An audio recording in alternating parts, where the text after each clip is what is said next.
नमस्कार दोस्तों, मैं अभिनंदन आप सभी का आपके अपने परिवार टेक्स्ट बुक में हार्दिक अभिनंदन करता हूं, हार्दिक स्वागत करता हूं। बहुत बहुत स्वागत है आप सभी का, सुस्वागतम है, बहुत बहुत वेलकम है। एसएससी सीजीएल 2026 के नोटिफिकेशन के बारे में कुछ जानकारी आपके पास लेकर आया हूं कि इसमें कितनी वैकेंसीज आ सकती हैं, क्या सिलेबस रहेगा, क्या सिलेक्शन प्रोसेस है, क्या हमारी कंप्लीट स्ट्रेटजी होनी चाहिए और उसके साथ साथ सबसे इंपॉर्टेंट पॉइंट कि नोटिफिकेशन कब आ सकता है, जिसके लिए सबको इंतजार है। देखिए, एसएससी सीजीएल का जो नोटिफिकेशन है ये हमारे सामने बहुत जल्द होगा। मैं आपको पूरा इसका कैलेंडर दिखाऊंगा और कैलेंडर के बिहाफ पर ही हम सारी बात करेंगे और उसके बाद हम यहां पर बात करेंगे कि कितनी वैकेंसीज आ सकती हैं, क्या सिलेबस रहता है, क्या हमारी सिलेक्शन की स्ट्रेटजी रहनी चाहिए, क्या सिलेक्शन का प्रोसीजर है। सारी बात ए टू जेड मैं आपके साथ यहां पर करने वाला हूं, तो पूरी वीडियो को बहुत ध्यान से देखिएगा, इंपॉर्टेंट है और सारी बातें पूरा डिटेल में आपको समझाऊंगा, ध्यान से समझिएगा। सबसे पहली बात अगर मैं यहां पर करता हूं तो एसएससी सीजीएल का जो हमारे पास 2026 का कैलेंडर जो जारी हुआ उसमें यह क्लियरली मेंशन किया गया कि एसएससी सीजीएल की जो हमारे पास वैकेंसीज हैं वो मई, है ना, और नहीं, वो हमारे पास मार्च 2026 में इसका नोटिफिकेशन आ जाएगा। डेट ऑफ एडवर्टाइजमेंट क्लियरली लिखा हुआ था कि मार्च 2026। अभी मार्च का महीना चल ही रहा है और यहां पर इसके बाद काफी सारे पॉइंट लगाए गए कि 31 मार्च तक हमारा नोटिफिकेशन आ जाएगा। पर मेरे को एक चांस जो लग रहा है, अभी सुनिएगा, अभी तक एसएससी जीडी के एग्जाम की डेट नहीं आई है। एसएससी जीडी का नोटिफिकेशन आ गया था, एसएससी जीडी के फॉर्म भरे गए थे, पर एसएससी जीडी के एग्जाम की डेट नहीं आई। उसके कारण यह लगाया जा रहा है कि अगर एसएससी जीडी के एग्जाम की डेट नहीं आई तो क्या एसएससी सीजीएल डिले होगा। देखिए, इसमें ना दो पॉइंट है। यह हो सकता है कि नोटिफिकेशन अभी आ जाए पर एग्जाम अभी ना हो, और यह भी हो सकता है कि नोटिफिकेशन थोड़ा डिले हो जाए, एग्जाम टाइम पर हो जाए। तो ये दोनों चीजें आपके सामने हैं, पर मैं आपको इस बात के लिए पूरा श्योर करता हूं कि सीजीएल इसी साल कंडक्ट होगा। यह बात आप ध्यान रखिएगा। आप कितने भी साल देख लो, है ना, चाहे 2020, 21, 22, 23, 24, 25, हर साल सीजीएल का एग्जाम हुआ ही हुआ है। चाहे कितनी भी प्रॉब्लम हुई, चाहे कैसे भी करवाया, चाहे किस तरह से भी करवाना पड़ा। तो इसलिए मैं आपको यह समझाना चाहता हूं कि आप इस पर मत जाओ कि नोटिफिकेशन कब आएगा।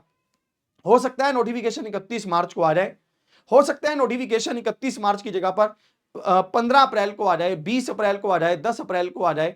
मतलब 10-15 दिन, 20 दिन, 50 दिन अगर आगे पीछे भी होता है तो उससे ये थोड़ी ना है कि एग्जाम ही नहीं होगा, एग्जाम तो होगा ना। तो इसलिए अपनी तैयारी को अभी से मजबूत करना शुरू करिए, ये सबसे इंपॉर्टेंट पॉइंट है, इसको मिस मत करिएगा, ठीक है। अभी से तैयारी में लगोगे तब जाकर ही बात बनेगी। एसएससी सीजीएल की अगर आप तैयारी करना चाहते हो तो इसमें आपके पास, अगर आप इस फॉर्म को भरना चाहते हो तो आपकी उम्र 18 से लेकर 30 साल होनी चाहिए और आपने ग्रेजुएशन किया हुआ होना चाहिए। यानी कि अगर आपने ग्रेजुएशन की कर रखा है, चाहे बीटेक, बीकॉम, बीएससी, कुछ भी आपने कर रखा है, तो आप एसएससी सीजीएल के फॉर्म को भर सकते हैं। इसका सिलेक्शन प्रोसेस क्या है, क्या इसका प्रोसेस क्या रहता है, तो समझिएगा। सबसे पहले पेपर 1, फिर पेपर 2 और फिर टाइपिंग टेस्ट और साथ में आपका टेस्ट हो जाता है, ठीक है। ये 3 स्टेप आपके फाइनल सिलेक्शन के रहते हैं। एसएससी सीजीएल आपको जितने भी हमारे मतलब मोस्ट इंपोर्टेंट विभाग से, जैसे इनकम टैक्स है, जिसको आज हम जीएसटी डिपार्टमेंट कहते हैं, पहले एक्साइज कहते थे, कस्टम है, सीबीआई है, इन सब में बी और सी ग्रेड की पोस्टों के लिए इसमें वैकेंसी निकलती है। इसको मिनी आईएएस भी कहते हैं। क्यों? क्योंकि इसमें अगर आप एक बार इंस्पेक्टर की पोस्ट पर ज्वाइन करते हैं तो प्रमोशन ले लेकर आप आईएएस, आईआरएस, इनकी इक्विवेलेंट पोस्ट पर पहुंच जाते हैं, समझ गए। तो इसमें अगर मैं आपको बताऊं कि पेपर 1 का इसमें क्या वो है, मतलब एग्जाम पैटर्न है, तो उसके बारे में हम बात कर लेते हैं। पेपर 1 के एग्जाम पैटर्न में आपको 100 क्वेश्चन पूछे जाएंगे, हर एक क्वेश्चन 2 नंबर का होगा, तो 200 नंबर का आपका टोटल पेपर हो जाएगा और 1 घंटा आपको मिलेगा, जिसमें जनरल अवेयरनेस, रीजनिंग, मैथमेटिक्स और इंग्लिश, ये 4 सब्जेक्ट आपको मिलेंगे। ये चारों सब्जेक्ट आपके पास 25-25 क्वेश्चंस के होंगे, यानी कि कुल मिलाकर 100 क्वेश्चंस रहेंगे और हर एक क्वेश्चन 2 नंबर का, तो 200 मार्क्स आपके हो जाएंगे। ये जो पहला पेपर है इसमें नेगेटिव मार्किंग रहेगी 1/4 की। अगर जानी कि अगर आप कोई भी क्वेश्चन गलत करते हो तो 1/4 नंबर आपके कटेंगे भी। 1 घंटे का आपको समय मिलेगा। ये पूरा का पूरा जो एग्जाम है ये क्वालिफाइंग है, इसको आपने क्वालिफाई करना है। जो भी बच्चे इसको क्वालिफाई करेंगे उसको पेपर 2 के लिए बुलाया जाएगा। पेपर 2 में आपके पास 2 सेशन है और 3 सेक्शन है, आप ऐसा कह सकते हैं। इसमें आपके पास सेक्शन 1 में मैथमेटिक्स और रीजनिंग है, जिसके आपको 30-30 क्वेश्चंस मिलते हैं, यानी कि कुल मिलाकर 60 क्वेश्चन आपके पास हो जाएंगे। यहां पर हर एक क्वेश्चन 3 नंबर का हो जाएगा और कुल मिलाकर पहले सेक्शन 180 नंबर का और 1 घंटे का आपको टाइम मिलेगा। इसी तरह से दूसरा सेक्शन इंग्लिश और जीके जीएस का रहेगा, जिसमें 45 क्वेश्चन इंग्लिश और 25 क्वेश्चन जीके जीएस, तो टोटल 70 क्वेश्चन होंगे और 210 नंबर का आपके पास ये हो जाएगा। तो 180 और 210 यही 390 नंबर आपका डिसाइड करेंगे कि आपको कौन सी पोस्ट मिलने वाली है और आपका सिलेक्शन होने वाला है कि नहीं होने वाला और आप कौन से विभाग में जाने वाले हैं। इसके बाद अगर हम यहां पर देखें, इसमें भी 1 घंटे का समय मिलेगा, ठीक है। यहां पर एक और पॉइंट है कंप्यूटर। इस बार अगर हम 2025 की बात करते हैं तो ये कंप्यूटर के 20 क्वेश्चन ही बहुत टफ आ गए थे, जिस कारण से बहुत सारे बच्चे इस कंप्यूटर्स के कारण भी आउट हुए। पर आपको इस पर भी पकड़ बनानी पड़ेगी। ये 15 मिनट का आपका पेपर होगा, हर एक क्वेश्चन 3 नंबर का, यानी कि 60 नंबर, पर ये कंप्लीटली क्वालिफाइंग है, ये ध्यान रखिएगा। इसके मार्क्स आपके टोटल पेपर में ऐड नहीं होंगे, ये क्वालिफाइंग है। पर क्वालिफाई करना इसको मस्ट है, अगर आपने इसको क्वालिफाई नहीं किया तो आप आउट हो जाएंगे, ठीक है। इसके बाद हमारे पास एक डाटा एंट्री टेस्ट होता है जो 15 मिनट का रहता है, जिसमें आपकी टाइपिंग स्पीड चेक की जाती है कि आपकी टाइपिंग स्पीड क्या है, ठीक है। इसके बाद अगर हम कुछ कट ऑफ के ट्रेंड को समझें, प्रीवियस ईयर पर हम ये समझें कि कितनी वैकेंसीज आई थी और कैसे कैसे क्या रहा था और इस साल कितनी वैकेंसीज आने के चांसेस हैं, इस पर हम बात करते हैं। अगर मैं 2021 में देखूं तो 7621 वैकेंसी थी। अगर 2022 में देखूं तो 37,409 वैकेंसी थी।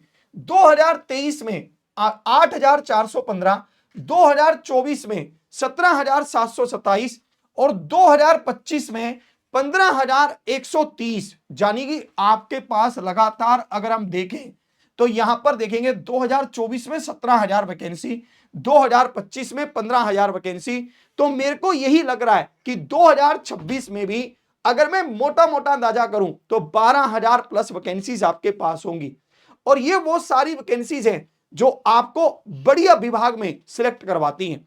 अगर हम कट ऑफ की बात करते हैं तो ये प्री राउंड की कट ऑफ है, पेपर 1 की कट ऑफ है, जिसमें आपके पास 130, 114, 150, है ना, 153, 136, मोटा मोटा आप कह सकते हो कि अगर आपके मार्क्स 140 से लेकर 150 के दरमियान हैं तो आप इसको क्वालिफाई कर जाएंगे, ठीक है। इसके बाद हम यहां पर बात करने वाले हैं कि इसका सिलेबस क्या रहता है। तो इसके सिलेबस की अगर मैं बात करूं तो सिलेबस में आपके पास है सिलोलिज्म्स, ब्लड रिलेशन, रीजनिंग की बात हो रही है, पजल्स, मैथमेटिकल ऑपरेशंस। ये मैंने नंबर ऑफ क्वेश्चंस को निकाला है कि अगर हम प्रीवियस ईयर के पेपर को देखें तो किस टॉपिक से कितने कितने क्वेश्चंस आने की संभावना रहती है। इनपुट आउटपुट 2, कोडिंग डिकोडिंग 2 से 3, डाटा सफिशिएंसी 1 से 2, order and ranking 2, alpha numerical series 2, directions 2 से 3, पेपर कटिंग 2 से 3, ऑड वन आउट 2, ठीक है जी। इसके बाद अगर हम मैथमेटिक्स की बात करते हैं तो CISI, time and work, ratio and proportion, profit and loss, percentage, average, number system, mixture and allegation, mensuration, 2D 3D, trigonometry, algebra, geometry और DI, ये आपके पास मैथमेटिक्स का सिलेबस रहता है। इंग्लिश की बात करते हैं तो reading comprehension, cloze test, detection of errors, improving sentences, para jumbling, fill in the blanks, active या passive, idiom and phrases, one word substitution, spelling correction, synonyms and antonyms. इसके बाद अगर हम जीके जीएस की बात करते हैं तो biology, chemistry, physics, geography, polity, history, economics, statics and current affair. तो ये आपके पास पूरा का पूरा सिलेबस है। अब हम यहां पर एक बार बात करेंगे कि सिलेक्शन होगा कैसे। अब हम यहां पर यह बात करेंगे, सुनिए। आपके पास यहां पर 4 सब्जेक्ट हैं। एक है आपके पास रीजनिंग, दूसरा आपके पास यहां पर है मैथमेटिक्स और एक आपके पास है यहां पर जीके जीएस और एक आपके पास है यहां पर इंग्लिश।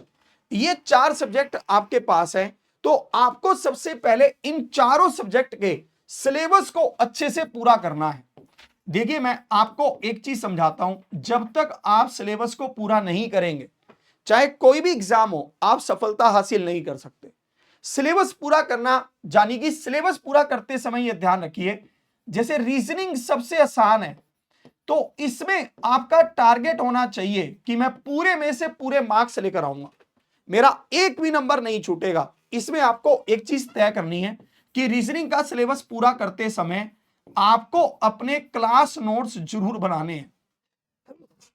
सॉरी, क्लास नोट्स आपके इस तरह से होने चाहिए कि आप जब भी कभी उनको उठाओ और आप उनको पढ़ो तो आपको एक भी चीज यहां पर मिस ना हो और सारी चीजें एकदम से आपके रिवाइज हो जाएं।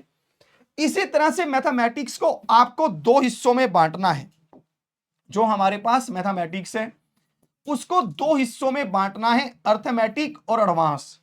मैंने बहुत सारे बच्चों को देखा है जो कहते हैं मैथ्स तो मुझे आती है, पर जब उनसे एडवांस के सवाल पूछे जाते हैं तो वो कहते हैं एडवांस नहीं आती, अर्थमेटिक आती है। मैं आपको एक चीज समझाना चाहता हूं, अकेले अर्थमेटिक से सिलेक्शन अब नहीं होगा, क्योंकि अब वो समय आ गया है कि जिसमें एग्जामिनर एडवांस भी भर भर कर पूछता है। तो इसलिए अर्थमेटिक और एडवांस दोनों की अलग अलग एक एक कॉपी लगाओ और इसकी कॉपी लगाकर इसके अलग अलग चैप्टर्स के प्रॉपर तरीके से नोट्स बनाओ। चाहे आप कहीं से भी पूरा करो, पर सिलेबस को अच्छे से पूरा करो। और सिलेबस पूरा करते समय यह ध्यान रखो कि आपके पास पीवाईक्यू पैटर्न को जरूर फॉलो किया गया हो। ऐसा नहीं कि आप क्वेश्चन लगा रहे हैं, आपको खुद ही नहीं पता कि भाई ये कौन से एग्जाम के हैं, आप कर रहे हो कैट के सवाल जिसका कोई लेना देना है ही नहीं। तो रेलिवेंट चीज आपको पढ़नी है। जीके जीएस में आपको 3 सेक्शन बनाने हैं, करंट अफेयर, स्टैटिक जीके, इसके बाद हमारे पास है हिस्ट्री, ज्योग्राफी, पॉलिटी, इकोनॉमिक्स। आपको यहां पर इन सभी की 3 कॉपी लगानी है और आपको इसके शॉर्ट नोट्स बनाते हुए चलना है। शॉर्ट नोट्स कैसे, जैसे पॉलिटी है, एक तरफ आपने आर्टिकल नंबर लिखा, एक तरफ आपने उसके बारे में जानकारी लिख दी कि ये आर्टिकल आपको क्या कहना चाहता है। इसके साथ साथ आपको यहां पर यह भी ध्यान रखना है कि ये शॉर्ट नोट्स आपके इतने इंपॉर्टेंट हों कि आप जब भी कभी इनको रिवाइज करो तो एक नजर में सब कुछ कवर हो जाए। इसके बाद आपके पास आता है इंग्लिश। इंग्लिश के 3 सेक्शन आपको बनाने हैं, वोकैब, ग्रामर और उसके साथ साथ रीडिंग। आपको यह ध्यान रखना है कि ये तीनों सेक्शन पर आपको कमांड बनानी पड़ेगी। आपको यह ध्यान रखना है कि इन तीनों सेक्शन पर आपको अच्छे से कमांड बनानी पड़ेगी, वोकैब पर, ग्रामर पर और रीडिंग पर। सबसे पहला काम आपको वोकैब पर करना है। जैसे जैसे आपकी वोकैब इंप्रूव होती जाएगी वैसे वैसे आपको रीडिंग में मजा आने लगेगा और जैसे जैसे रीडिंग में मजा आने लगेगा वैसे वैसे आपकी ग्रामर भी इंप्रूव होती चली रहेगी। इंग्लिश से आपको डरना नहीं है, बहुत सारे बच्चे इंग्लिश से डरते हैं, आपको ऐसे नहीं करना। इसको टाइम दोगे तो ये अपने आप सुधार आ जाएगा, ठीक है। इसके साथ साथ आपको मोस्ट इंपोर्टेंट पॉइंट अपनी रिवीजन पर देना है। जो बच्चे ये कहते हैं कि मैंने सिलेबस तो पूरा कर लिया, मैंने क्लास नोट्स भी बना लिए, पर जब भी मैं इसको एग्जाम में देने जाता हूं तो मैं भूल जाता हूं, ऐसा क्यों? क्योंकि आपने रिवीजन नहीं किया है, आपने उसको बार बार नहीं पढ़ा है। एक चीज को कम से कम 4 से 5 बार तो चलो नहीं, पर फिर भी मिनिमम 2 से 3 बार तो पढ़कर जाओ, तभी तो आपको एग्जाम में कॉन्फिडेंस आएगा। एक ही चीज को बार बार जब आप रिवाइज करोगे और वो चीज एग्जाम के रेलेवेंट होगी, तब जाकर आप पे कॉन्फिडेंस बिल्डअप होगा। और 5वां स्टेप आपके पास है मॉक टेस्ट। ये सबसे इंपॉर्टेंट पार्ट रहता है। बच्चे एग्जाम में जाकर टाइम मैनेज कर ही नहीं पाते। उनको ये होता है कि मेरा तो सिलेबस कंप्लीट था, पता नहीं मेरा सिलेक्शन क्यों नहीं हुआ, क्योंकि उन्होंने अपने मॉक टेस्ट को टाइम ही नहीं दिया। तो यहां पर जब आप मॉक टेस्ट को टाइम देते हो, एक तो आपको टाइम मैनेज करना आता है, एक आपको लिमिटेड टाइम में क्वेश्चन सोल्व करने आते हैं। आपको समझ आता है कि हाँ मेरे को इसी टाइम के दरमियान क्वेश्चन को सोल्व करना है। तो ये पूरे 5 स्टेप की जर्नी आपकी रहती है जो आपको सिलेक्शन तक पहुंचाती है। और इसके लिए ना आपको टाइम चाहिए। ऐसा नहीं है कि नोटिफिकेशन आया, 2 महीने का समय मिला और आपने एग्जाम क्वालिफाई कर दिया, ऐसे हो ही नहीं सकता। एक बढ़िया एग्जाम को क्वालिफाई करने के लिए कम से कम 6 से 7 महीने की मेहनत आपकी चाहिए। कई बार तो 1-1, 2-2 साल भी लग जाते हैं, पर मिनिमम आपके पास 6 से 7 महीने की मेहनत आपकी होनी ही चाहिए। तो देखिए इन सब चीजों को एक ही जगह पर हम लेकर आपके पास आ गए हैं सुपर पास लाइव में। सुपर पास लाइव में जैसे कि हमारे पास अभी एसएससी सीजीएल का बैच चल रहा है, हमारे पास एसएससी सीजीएल का बैच चल रहा है, एसएससी सीएचएसएल का बैच चल रहा है। तो ऐसे ही हमारे बैचेस आते रहते हैं, है ना। एसएससी जीडी का, रेलवे का, सीपीओ का, सबके बैच चल रहे हैं और सबके बैच आते रहते हैं। तो आपके लिए ये सुपर पास लाइव है जो आपको 12 महीने के लिए 2000 रुपए में मिलता है। ये 12 महीने के लिए 2000 रुपए में मिलता है, पर अभी स्पेशल डिस्काउंट के साथ आपको ये 999 में अवेलेबल हो रहा है। 999 में, यानी कि 12 महीने का पैक आपको 999 में मिल रहा है। इसमें क्या होगा, जितने भी हमारे SSC CGL, CPO, CHSL, MTS, GD, जितने भी एसएससी के बैच आएंगे वो सब के सब 1 साल तक आपको इसमें मिल जाएंगे। और इसके साथ साथ आपको यहां पर मॉक टेस्ट भी मिलेंगे, उसके साथ साथ आपको पीडीएफ मिलेंगी, क्लास नोट्स मिलेंगे, यानी कि सब कुछ 1 साल तक आपको 999 में अवेलेबल हो जाएगा। और टेक्स्ट बुक के मॉक टेस्ट आप जानते हैं पूरे एग्जाम पैटर्न पर, और उसी से एग्जाम आपका आता है। पर इसमें ध्यान रखना 999 में आपको ये तभी मिलेंगे जब आप कूपन कोड लगाएंगे AVS। आपको ये डिस्काउंट कूपन कोड लगाना है, यही डिस्काउंट कूपन कोड आपको ये 999 में दिलवाएगा। और एक और चीज हम यहां पर कर रहे हैं, जो भी बच्चा AVS कूपन कोड लगाकर हमारे साथ जुड़ेगा उसको हमारे जितने भी रेलवे के बैचेस आएंगे वो भी मिल जाएंगे, उसको हमारे रेलवे के बैचेस भी मिल जाएंगे। तो इस सुपर पास लाइव में आपके पास सब कुछ इंक्लूड है। इसका लिंक यहां पर डिस्क्रिप्शन में भी है और कमेंट बॉक्स में मैं पिन करवा दूंगा, आप उस पर क्लिक करिए। वहां पर आपसे कूपन कोड मांगेगा, AVS कूपन कोड लगाइए और तुरंत तरीके से अपनी तैयारी को शुरू कीजिए। देखिए एसएससी सीजीएल के अभी हमारा फाउंडेशन बैच चल रहा है जो आपको अभी मिल जाएगा। इसके बाद जैसी नोटिफिकेशन आएगा तो हमारा क्विक रिवीजन बैच आएगा, वो आपको मिल जाएगा। इसके बाद जब एग्जाम की डेट पास आ जाएगी तो हम आपके लिए स्पेशल पीडीएफ निकालते हैं, वो आपको मिल जाएंगी। इसके साथ साथ आपको सारे मॉक टेस्ट मिल जाएंगे, subject wise mock test, full length mock test, कुछ भी नहीं छूटेगा। तो इससे बेहतर मौका और क्या हो सकता है 1 साल की तैयारी करने का। पर ध्यान रखिए ये ऑफर आपको 31 मार्च तक है, लास्ट दिन आपका 31 मार्च है। 31 मार्च से पहले पहले आप इससे जरूर जुड़ जाइए ताकि आपको ये सारा डिस्काउंट मिल जाए, ठीक है जी। 31 मार्च तक, 31 मार्च तक जुड़ जाइए, ठीक है। तो इसको जाकर अभी ले लीजिए और अपनी तैयारी को शुरू कीजिए और बेहतरीन तैयारी के साथ हमारे साथ जुड़िए। इसी के साथ जय हिंद, जय भारत।